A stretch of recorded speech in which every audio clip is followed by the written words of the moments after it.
Jai Hind and good afternoon, friends. This is maybe the first time, now, Indian military leadership is slightly getting more, they are exerting themselves, they have never done before. With especially with the civil, industries and the PSUs. You have seen the Air Force Chief and now the CDS. India's Chief of Defence Staff, he has remanded and drawn the red line. He has cautioned to all stakeholders of Indian defence industrial base, or you say the complex, which is growing every day in leaps and bounds. It's growing like anything. It's getting in world class, but he has cautioned them that no false claim. They make big promises. They can do this, they can do that. No promises, big promises which can't be met. And second thing, stick to the deadlines. Delivery time, every time it is happening, it is crossing that. And it is very important because the battlefield milieu is changing so rapidly and you have to keep attacked with the technology and the pace of the change.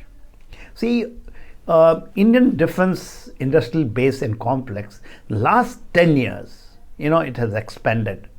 And in 10 years, there is a resolve for Indian military and the Indian leadership, the political leadership, who are actually guiding this and moving it through to build a strong world-class military industrial base for India and the complex.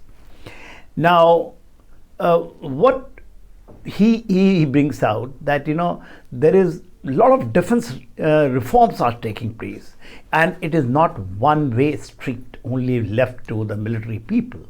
Except in the war, fighting and philosophy and doctrine, which everyone has to understand, and especially the people who are involved with the military and military, defense complex, and the people, whether they are workers, they are the leaders, they are the actually owners, they have to take note of it.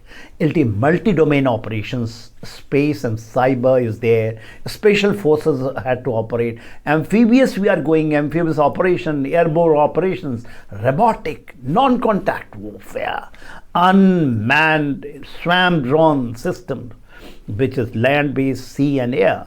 You have to understand. You have to actually, and even the defense and the industrial people are joining our courses. They are been involved in our all debates in military thinking. And when we have these seminars and all those things, they are now becoming part of it, and they are also bringing out a lot of things. From network centric, we have shifted to data centric warfare, which is AI driven, in which the cloud computing is there, quantum computing is there, AR, VR, that's augmented realities and virtual realities are there, and big data analysis. For which, what he says, the defense productions target, which is and our ecosystem, defense ecosystem, which has both PSUs, that is the public sectors, and the private, is growing exponentially. You see, it has caught the world attentions in 2025. This year now, when we are talking about, there are more than 430 licensed defense manufacturers. And to support them, 16,000 MSMEs are there, medium and small, the enterprises are there to help them out. So once it's a huge, more than 430 and 16,000 SME. And the target, you see, 2025, it's growing with a rapid race per year, 18% as on today. It is in 2024 and 25, 1.5 lakh crores. That was the defense production target has been achieved. It is up by 18% from the last year, and every year it is growing. From say next 5 years, 2029, 30 and 30. When you say after 5 years, next 5 years, it will going to be doubled. 3 lakh crores. That will be the defense production target. So it is so rapid, within 5 years when you are going to double it. I think it is a great. See, as on now, from the Indian political side, Indian military side, 75% of defense capital budget outlay is reserved for domestic procurement.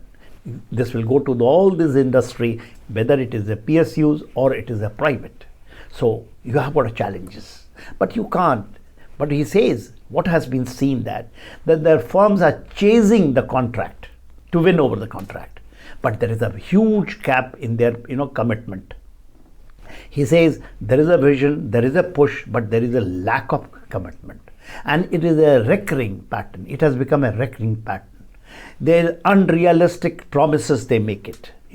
They go from the James series, they take it out, the capability and capacity, and they do promises which they can't meet it. There is a recurring delay which is taking place. And always, it has been saying most of the time they're missing the timeline. They are good on papers but failing on trial, and which will finally it will lead to in the battlefield, which will be a criminal act. So stop exaggerating the capability and support in front. Just you make special promises in front of the camera into the public, but you can't fool the people who are in this game for a very long, because our military is very, very structural. They are all the time 24/7, and for a very young age they start. So they have got understanding of everything. Even they understand political, geopolitics thing, geo-strategy, and their military matters. They're ready to live their life, so they dedicate themselves. So you have to get you have to be cohesive with this. Get ready in the India's real battlefield. The demand. You have to be a realistic. He is telling them and cautioning them.